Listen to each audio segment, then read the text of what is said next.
Hello everyone, welcome to From the Star Wars Library, where Star Wars is in print, the Force is with the readers, and the new comic smell permeates the air, at least for this episode. We're finally into an era where we'll finally start to see Star Wars novels beyond Splinter of the Mind's Eye being produced alongside the newspaper strips, the Marvel series, and so forth. As always, I'm your host, Nathan P. Butler, and this time we return to the Marvel Comics series for a relatively short arc after our standalone issue number 24, Silent Drifting, that had given us a flashback tale to the era of Obi-Wan Kenobi in the Old Republic. This time, our two-issue arc continues on from where the previous arc before Silent Drifting had ended. Now, you may recall that by the end of Flight into Fury, they had just escaped the wheel, they were pursued by Darth Vader, and Han and Chewbacca take off in the Millennium Falcon in one direction, and Luke and Leia and the droids head off in a yacht owned by Simon Greyshade, the late now Simon Greyshade, and take off for other destinations. The idea is that they'll rendezvous and eventually make their way back to Yavin 4. However, this picks up where that leaves off, so we tend to focus only on one group of characters. In this case, the droids, Luke, and Leia, as they make their way back to Yavin Base. It's a story that is contained in issues 25 and 26. This is 25, Siege at Yavin, as it even says on the cover. They tend to give the name of the issue on the cover a lot in this era. Luke and Leia, trapped by an Imperial blockade. Siege at Yavin. And then, of course, we have issue 26, R2-D2 looking blasted there. Doom Mission, which is also the name of this particular issue. So the idea of the story is this. Luke and Leia and the droids have made their way to the planet Centauri. They're aboard Simon Greyshade's yacht, but it's going to be fairly easy to track for the Empire. So they get rid of it, get a new ship from a ship trader, and wind up taking off in that ship to make their way back to Yavin Base. Yavin Base at this point is being harassed by Imperial TIE fighters, and they can't quite figure out where they keep coming from. They keep fighting them off, but then there's just more over and over again, and yet their scans aren't showing any major ships in the vicinity. Something seems out of whack. Even as the Imperials are setting up the blockade that'll appear in other materials and in here, something seems out of whack, at least for these initial attacks. When Luke and Leia arrive, what they find is that the Imperials have been working alongside Orman Tag. Now, you may remember Tag family was mentioned back in the previous major arc with that ship that was carrying profits or taxes from the wheel to the Empire that was part of that plot to get the Empire to be able to take over the wheel. I said they'd come back later as a major force in the Marvel series, aside from just Cassio Tag, the general we see in A New Hope. This is where they finally start to come back. We get Orman Tag introduced here. He's an unusual character. He is a character who was injured at one point by Darth Vader that caused him to lose his sight. He now has this cyber vision thing where he wears these goggles and that still enables him to see. And he wants revenge on Vader at some point. He wants to show him up and eventually get revenge and get House Tag to be who the Emperor turns to rather than turning to Vader and his wizardry with the Force. Remember, this is an era in which we didn't know yet that the Emperor was a Force user. So the idea was that Vader was the Force user. The Emperor, we didn't get a lot of details about at this point. In order to take his vengeance on Vader, he is also, Orman that is also practicing with a lightsaber. So he's practicing with it. He wants to fight against Vader at some point and not only show him up, but also take him down, if he can, without getting the Emperor's ire. So what he's got is this gigantic ship.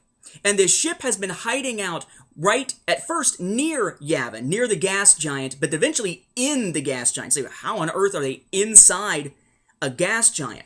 Well, as Luke and Leia wind up discovering, there is this ginormous turbine machine inside Yavin that the Tag family has put there. And what's happening is that it creates like these whirlwinds, these sort of super tornadoes, but each tornado, of course, has an eye to it that is calm. So the TIE fighters are actually coming from that base where the turbine is creating these storms and creating that eye that they can fly through Yavin without being destroyed, attack the rebels, and fly back through the eye thanks to these signal things that they've got on the TIE fighters to get to that base and then go back into hiding. The rebels can't find them. Luke and Leia are able to spot this, realize what's happening, eventually get themselves to Yavin Base, and then Luke goes on what amounts to a suicide mission to try to stop it. While they're on their way there, by the way, R2-D2 gets damaged. He's damaged pretty badly and is going to need spare parts that they don't have at Yavin Base. That'll be a jumping off point for the next single issue story arc that brings Valence back into the picture. In this storyline, though, we see Luke go in, and he's on essentially a suicide mission to take out the giant turbine, destroy it using a TIE fighter that they've captured quite a while ago, and using the signaling device that Luke is able to salvage from a downed TIE fighter from one of those raids. And it's interesting in that, yeah, Luke is on this suicide mission, blah, blah, blah. I mean, ooh, tension, tension, we know he's going to survive. What's interesting about it, though, is that Luke in this series is slowly growing in his Force use, but it's usually by instinct. Right, we saw him use it by instinct with his rage to wind up messing with Vader with sort of that burst of emotion that let them escape back when they were being pursued in Flight into Fury. Here, Luke believes that he is okay for this suicide mission because he's the only one in the rebellion that he knows of who can use the Force. If he uses the Force and lets it guide him, he might be able to escape from the Yavin gas giant. Because remember, when he blows up that turbine, not only is he blowing up the Empire's way to send enemies and bring them back, it's his only way out of Yavin. Once he follows it in, using it, and destroys it, that signal will do nothing. He's going to have to fly out of Yavin himself without dying. He manages to do so, thanks to his use of the Force. It's one of Luke's first conscious uses of the Force within the Marvel series, and it shows great character development for that character as we move forward out of here and see him learning more of the skills that he needs. Now, again, you find this in Star Wars Omnibus a long time ago, Volume 1. We tend to see some oddities within this, not a big shock because of the era in which it's being produced. For instance, when Luke saves them from mines being dropped by House Tag, we have yet another passionate kiss between Luke and Leia. This tends to happen a lot in the Marvel series. Again, because they didn't know they were supposed to be brother and sister. I don't even think Lucas knew that or decided that until after The Empire Strikes Back was produced. Otherwise, their kiss on Hoth was really, really creepy. But for those who have thought, wow, that kiss on Hoth, that's kind of creepy and incestual.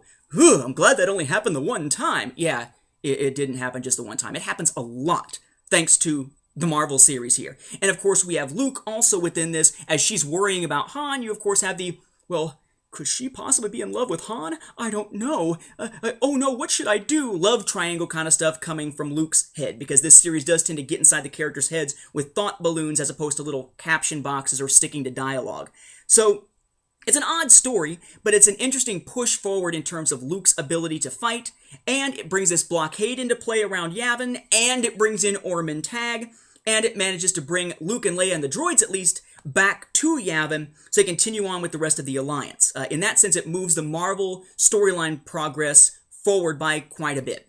So, of course, this begs the questions, is this an essential read, and can it be skipped?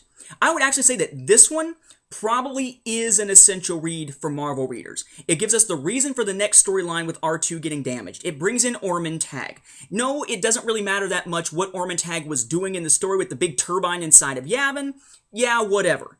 But the fact that Orman Tag is brought in and the Tag family becomes a major antagonist of this story, kind of a role similar to what Shizor is trying to do in Shadows of the Empire, sort of being a third party trying to usurp Vader's position in terms of the way that the Emperor views his allies, that in and of itself is a major progression and something that probably should not be skipped for readers of the Marvel series. Overall, could you skip this if you're a reader of the overall EU, but you weren't focusing on the Marvel series? Yeah, I guess you could. But again, if you want to appreciate some of the villains of this era, you pretty much have to read this issue to get the introduction of Orman Tag. So can it be skipped? It can, but I would not necessarily recommend it. We will eventually, by the way, starting fairly soon, be taking those two questions of whether something can be skipped or whether it's essential and sort of combining it into one to save us some time here, because usually the answers will tend to be the same, though sometimes we will run into ones that have to be separated, because we will run into ones where it's essential information, but you can necessarily skip it if you're not following a particular storyline, that type of thing, for instance, as is the case with a lot of the stuff here with the Marvel series. So with that said, issues 25 and 26, I guess I should do it that way, 25 and 26 of the Marvel series, you can catch them now inside the Omnibus. We now only have one issue left, by the way, of this Omnibus before we move on to Volume 2 in our coverage here. Thank you for watching, as always, and may the Force be with the readers.